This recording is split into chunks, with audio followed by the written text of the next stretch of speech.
Well, it was always very organic and honest, and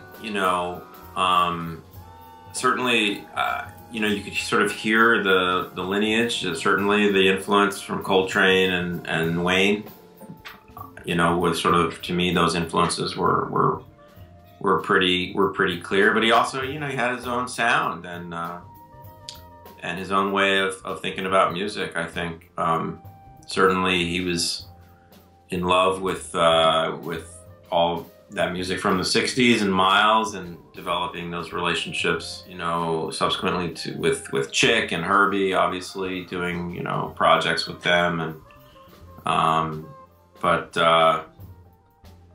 yeah, just a great musician, obviously composer and arranger, as we all know. Bob was a great band leader in that he kind of seemed like he followed that kind of model of Miles, where he just really let people do their thing, and I think that's some good band leading right there. I mean, he knew what he wanted, but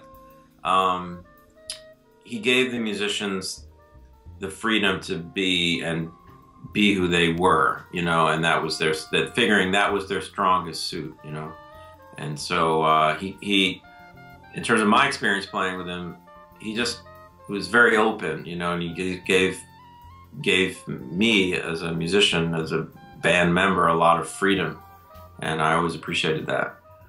Bob was very loyal guy, very loyal friend, and just as I said before, just very generous. He was always very generous, and as much as he had his health issues and everything like that, he always seemed to just really remain excited and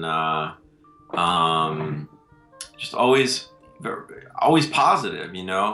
That's my experience of Bob. It's been reflecting since his passing about Bob, and just the sense of generosity and excitement. When one of his last gigs going to Iran, and he was so thrilled about that and the opportunity to break ground in that way, and even the last time I worked with him, actually, I think it's his last recording, this project we did with Wallace and Lenny and this young bass player, Daryl Johns, and the Chesky record, and